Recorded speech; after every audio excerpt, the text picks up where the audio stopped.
Do a little bit with what I talked about in the main area, but it's about motivating ecological transformation and conversion. How are we going to convert the whole world?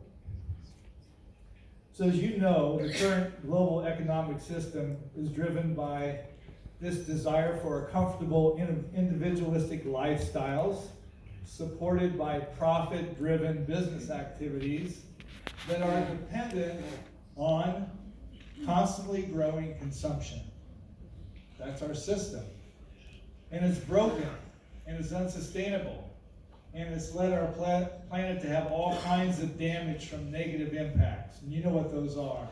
Excessive pollution and loss of biodiversity, depletion of critical natural resources, and the concentration of the control of land, financial resources, and decision-making in the hands of the wealthy at the expense of the marginalized and the common good.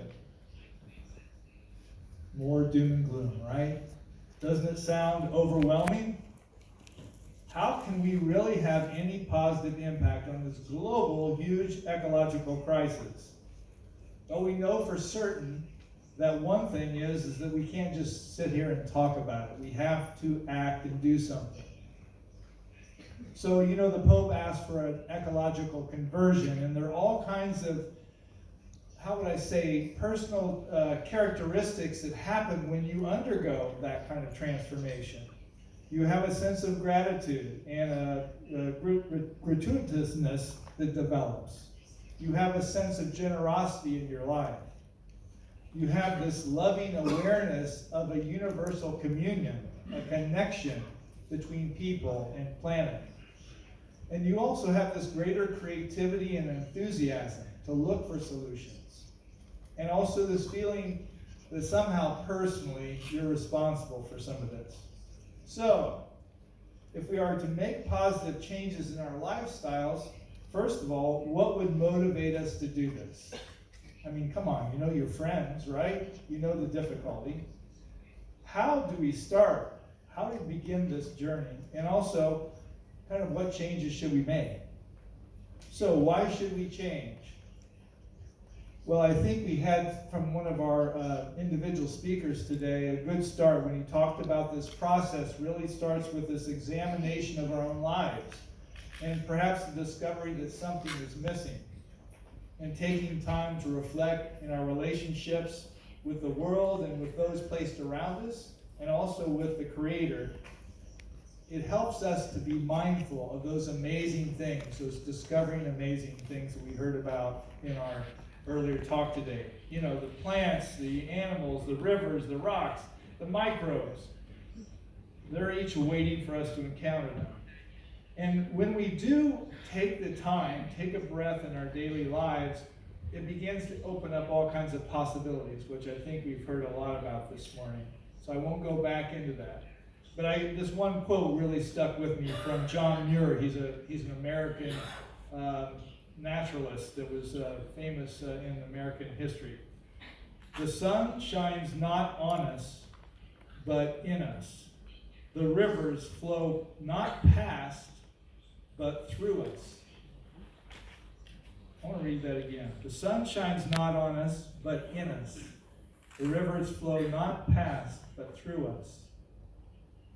So in this examination, we have to begin to have things stir up inside of us, to begin to make us feel like we're connected and that we see the world around us as a gift, which is one of the kind of main themes of Laudato Si. So, how do we start?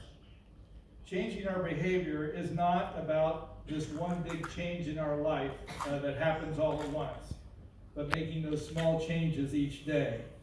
You know, it's kind of unusual for us to have one of those St. Paul on the road to Damascus, knocked off your horse by God type of experiences in which the voice of God clearly asks you to personally redirect your lives in a radical new path.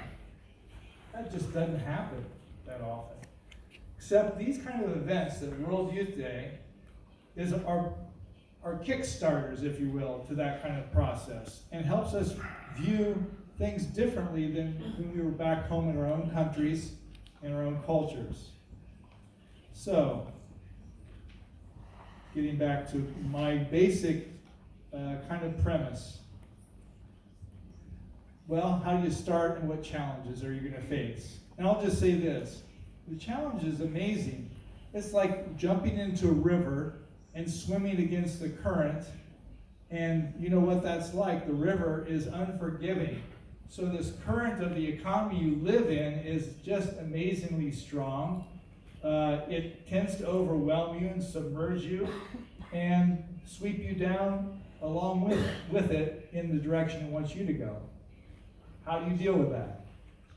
If you deal with it yourself, by yourself, it's difficult. So you have to look for kindred spirits, people among you that can work as a community to help you move along that counter current, the direction. And sometimes they are inspiring you when you're down, and sometimes you inspire them when you're up. So, what do we change? And this is the final point. It's important to remember that ecological conversion really isn't about the big stuff, I think, as you said.